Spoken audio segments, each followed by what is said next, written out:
মুহতারাম হাজিরিন, এই খাদিজা আল্লাহর নবী রাহমাতুল লিল আলামিনের দুঃখের দিনের সাথী ছিল। কেমন দুঃখের দিনের সাথী ছিল? আল্লাহর হাবিব রাহমাতুল লিল আলামিনের যখন কোনো সম্পদ ছিল না, খাদিজাকে বিয়ে করার পর এমত অবস্থায় খাদিজাকে নিয়ে মক্কার বড় বড় লিডার যারা ছিল, বড় বড় ব্যবসায়ী যারা ছিল, তারা বিভিন্ন ধরনের মন্তব্য করতে লাগলো, কটূক্তি করতে লাগলো। শুধু তাই নয়, তারা বলতে লাগলো খাদিজা একজন সম্ভ্রান্ত পরিবারের মহিলা, সে বড় একজন ব্যবসায়ী, সে কিভাবে মুহাম্মদকে বিবাহ করেছে আমাদের বুঝে আসে না। খাদিজাকে নিয়ে তারা বিভিন্ন ধরনের কটাক্ষ করতে লাগলো, বিভিন্ন ধরনের টল করতে লাগলো। এমত অবস্থায় খাদিজা মক্কার বড় বড় লিডার যারা ছিল, তারা সবাইকে একত্রিত জমা কইরা বলতেছেন, আমি আপনাদের কাছে 4টা প্রশ্ন করতে চাই, এই 4 প্রশ্নের জবাব আপনারে দিয়ে দেন। কয়টা প্রশ্ন? 4টা প্রশ্ন।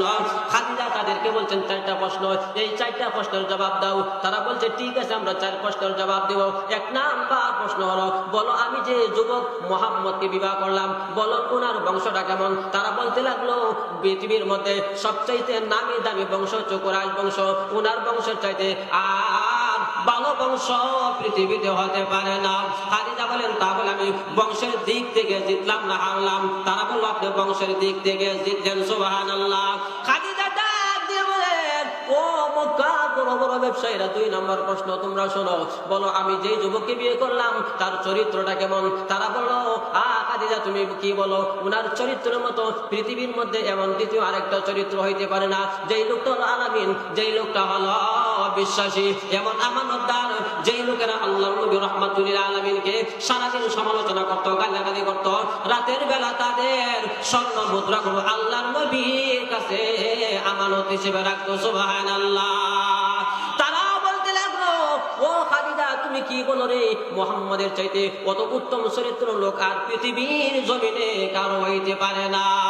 খাদিজা বলেন তা বলে উম্মতের দিক থেকে, মানে চরিত্রের দিক থেকে আমি জিতলাম না হারলাম? তারা বলতে লাগলো আপনি জিতলেন। 3 নম্বর প্রশ্ন হলো, তোমরাই বলো ওনার সৌন্দর্য কেমন? তারা বলতে লাগলো কত মানুষ দেখলাম, হাজার হাজার মানুষ দেখলাম, লক্ষ লক্ষ মানুষ দেখলাম, কিন্তু মুহাম্মাদের চাইতে এত সুন্দর চরিত্র, এত সুন্দর চেহারাওয়ালা মানুষ আমরা কোনোদিন দেখি নাই। সুবহানাল্লাহ। খাদিজা ডাক দিয়ে বলেন তাহলে শোনো, 4 নম্বর প্রশ্ন হলো ওনার সম্পদ কি পরিমাণ আছে? তারা বলে এই জায়গাটা তো সমস্যা, এখানে নিয়ে তো আমরা সমালোচনা করি, উনি তো একজন গরিব মানুষ, অসহায় মানুষ। খাদিজা বলেন তাহলে তোমরা সাক্ষী থাকো, আমার সমস্ত সম্পদ তোমাদের সামনে আমার স্বামী মুহাম্মদকে এখনই অর্পণ করে দিলাম। সুবহানাল্লাহ। আল্লাহর নবী রাহমাতুল লিল আলামিনের যখন কোনো সম্পদ ছিল না, ওই সময় খাদিজার সমস্ত সম্পদ আল্লাহর নবী রাহমাতুল লিল আলামিনের জন্য অর্পণ করে দিলেন। এই খাদিজা রাহমাতুল লিল আলামিন কি পরিমাণ খাদিজাকে ভালোবাসতো।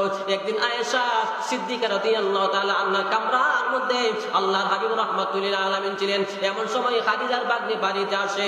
খাদিজার বাগ্নি যখন বাড়িতে আসে, এমন সময় একটা আওয়াজ করছে। এই আওয়াজটা শুনিয়া রাহমাতুল লিল আলামিন বলেন, ও আমার খাদিজা।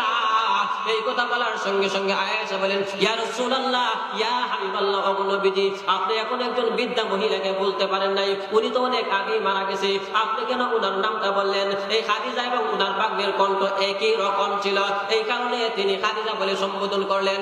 যেই মাত্র আল্লাহর নবী রাহমাতুল লিল আলামিনকে আয়েশা সিদ্দিকা রাদিয়াল্লাহু তাআলা আনহা বলছে, এখন সময় রাহমাতুল লিল আলামিন বলেন, খাদি ও আয়েশা তুমি ভালোভাবে শুনিয়া নাও, ভালোভাবে বুঝিয়া নাও, তোমরা যত আমার স্ত্রী আছো সবাই সুখের দিনের সাথী, আর খাদিজা হলো আমার দুঃখের দিনের সাথী। কেমন দুঃখের দিনের সাথী ছিল তুমি ভালোভাবে বুঝিয়া নাও। ও আয়েশা তুমি ভালোভাবে বুঝিয়া নাও, আমি সারাদিন কালিমায়ে তাওহীদের দাওয়াত দেওয়ার জন্য মাঠে ময়দানে চলে যাইতাম। এমত অবস্থায় রাত্র যখন গভীর হয়ে যেত, এমত অবস্থায় বাড়িতে আসার পর আমি দরজার সামনে এসে সালাম দিতাম, আসসালামু আলাইকুম ইয়া আহলাল বাইত। আমি একটা ডাক দিতাম, 2টা ডাক দেওয়া লাগে না, 3টা ডাক দেওয়া লাগে না, 4টা ডাক দেওয়া লাগে না, এক ডাক দেওয়ার সঙ্গে সঙ্গে খাদিজা দরজা খুলিয়া সালামের জবাব দিতে। সুবহানাল্লাহ।